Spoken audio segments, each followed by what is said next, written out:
The controversy that now engulfs Prince Harry is unlike any storm he has faced before. Already branded by critics as reckless, entitled, and disconnected from reality, the Duke of Sussex has managed to plunge himself into an even deeper pit of public disdain.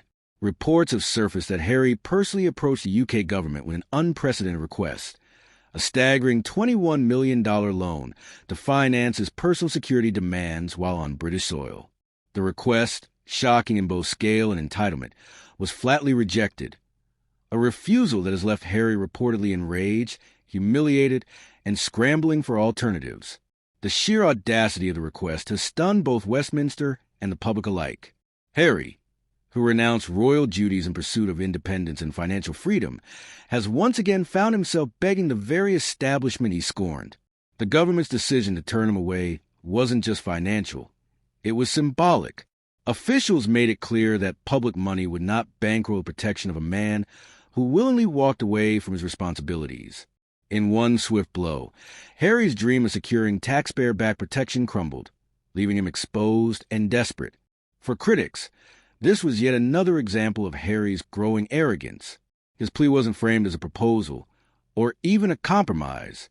According to insiders, it came with an air of demand, as though the British taxpayer owed him this safety net. And yet, the prince, now comfortably ensconced in a California mansion, seems incapable of understanding the disconnect. The optics are devastating. A millionaire celebrity demanding tens of millions from a country still grappling with economic strain, public sector cuts, and soaring living costs. What makes the scandal more damning is Harry's history with security disputes. This wasn't the first time he clashed with the UK government over protection. Ever since he and Meghan Markle abandoned their roles, Harry has fought bitterly to retain the same level of security he enjoyed as a working royal. He has pursued legal action against the Home Office, claiming he is unsafe without state protection, despite living thousands of miles away. His critics argue that it's less about safety and more about image. Harry cannot stomach the optics of being seen as a downgraded royal, moving without the full shield of armed guards. But this latest episode has elevated his desperation to new heights. A $21 million loan isn't merely excessive. It borders on absurdity. Security experts estimate that even with the most elite private teams, costs would rarely approach such an astronomical figure. This has led to whispers that Harry's request was padded, perhaps inflated, to cover not just his security but his lavish lifestyle. Could it be, some suggest, that the security loan was little more than a financial lifeline disguised in royal justification?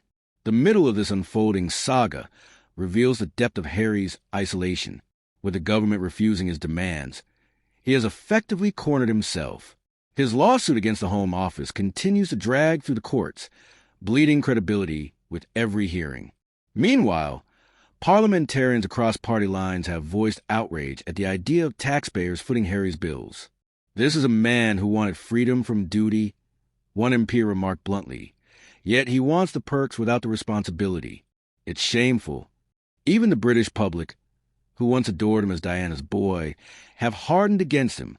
Opinion polls show Harry's approval ratings at record lows, with many citing this latest debacle as proof that he has lost touch entirely. Online forums erupted in ridicule after news of the $21 million request broke. Memes mock him as Prince Handout and the Beggar Duke, while commentators question how a man with lucrative Netflix deals, memoir sales, and public speaking gigs could possibly need such an extravagant sum. The irony, critics argue, is suffocating. Harry, who once declared financial independence, now finds himself begging for loans. But the humiliation doesn't stop there. Behind palace walls, the rejection is being savored by those Harry has alienated. Prince William, insiders say, views the government's refusal as vindication. For years, he has cautioned Harry about burning bridges, about the consequences of walking away from duty while expecting the monarchy's privileges. Now, William reportedly feels that Harry is finally tasting the bitterness of his own decisions. King Charles, for his part, has remained silent, but courtiers whisper that even he cannot justify his son's brazen appeal. The tension has escalated further with revelations that Meghan Markle supported the loan request. Sources close to the couple suggest Meghan argued that their global status requires a certain level of protection, and that the UK should acknowledge that. To critics, her involvement is proof that the Sussexes see themselves less as citizens and more as royalty in exile, entitled to privileges without accountability. Meghan's name, already polarizing, only added fuel to the fire, ensuring that the scandal reached across the Atlantic. And now the story teeters on the edge of something larger. Legal experts warn that Harry's pursuit of security through lawsuits and government lobbying could backfire spectacularly. Should he lose his ongoing court battles, he risks cementing his public image as not only entitled but also powerless. Furthermore, the exposure of financial figures, such as a $21 million request, threatens to raise uncomfortable questions about how the couple manages their wealth and whether their independence is as secure as they claim. This, then, is the beginning of Harry's latest downfall, a reckless gamble, a humiliating rejection, and the dangerous spiral of a man who believes his royal blood entitles him the special treatment. His fury, his frustration, his inability to accept the word no, all of it paints the portrait of a prince who has become the antagonist in his own story. Prince Harry's mounting frustration reached its peak as reports continued to circulate about the government's flat-out rejection of a security loan request. Sources close to Whitehall revealed that the proposal was not only dismissed but described as wholly inappropriate, a phrase that cut deep into Harry's public image. The government had made its stance clear. Taxpayer-backed security arrangements for a royal who voluntarily stepped down from official duties were not only unsustainable, but also politically indefensible. For many within Parliament, this request symbolized entitlement at its worst, an audacious attempt by Harry to benefit from an institution he had publicly discredited. The rejection has created a political storm, with members of both the Conservative and Labour parties weighing in. Senior figures argued that granting Harry's request would set a dangerous precedent.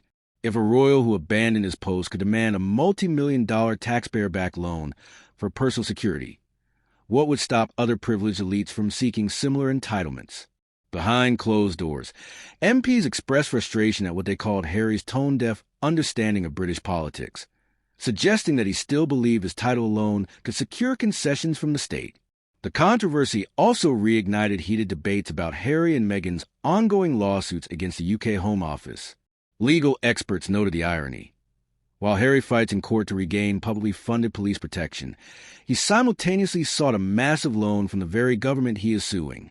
Critics pointed out that this contradiction further weakened his case, painting him not as a responsible father safeguarding his family, but as a man obsessed with clinging to royal privileges while living abroad.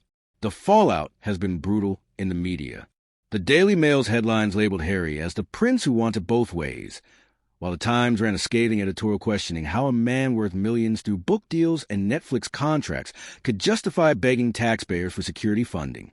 The tabloids predictably went for blood.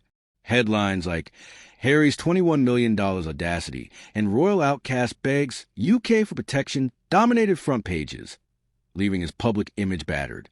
For Meghan, the timing was disastrous. She had been preparing for a series of public appearances to relaunch her personal brand, but the controversy has instead cast her family as entitled, disconnected, and reckless with money. In the United States, where the couple had hoped to secure a softer reception, the backlash has also grown. American commentators who once celebrated the couple's independence are now questioning their motives. Why, they ask, would Harry need such a staggering sum for security if he truly embraced a private life? Pundits on networks like Fox News and CNN framed the issue as one of accountability, suggesting that Harry's demand proved that he had not fully cut ties with the privileges of monarchy. For audiences already skeptical of royal drama, the scandal cemented Harry's image as a man caught between two worlds, neither fully royal nor fully independent. The rejection has also intensified tensions within the royal family. Insiders claim that Prince William, already strained by his brother's repeated public attacks, privately fumed over Harry's request. To William, it reinforced the perception that Harry was unwilling to accept the consequences of his decision to leave. King Charles, meanwhile, faced immense pressure not to intervene. Although a father's instinct may have been to protect his son, Charles was reportedly advised that any financial support from the crown would only add fuel to the fire. For the monarch, whose reign is still young, siding with Harry risked alienating the public and destabilizing the already fragile balance within the firm. Perhaps the most explosive element of this saga is how it exposes Harry's evolving relationship with money. Once portrayed as a soldier prince dedicated to service, he is now viewed by many as a man defined by financial negotiations, brand deals, and costly demands. The $21 million loan rejection highlights what critics call his addiction to a lifestyle that contradicts his narrative of independence. Instead of standing on his own, Harry appears to lurch from one financial controversy to another, always with the expectation that someone else will foot the bill. Yet, despite the government's rejection, insiders believe Harry will not back down quietly. His team is reportedly exploring alternative avenues, including private arrangements with U.S.-based security firms and possible lobbying for partial state assistance under the guise of protecting an international figure. The risk, however, is that each move further damages his credibility. The more he fights for special treatment, the more he validates his critics who accuse him of hypocrisy.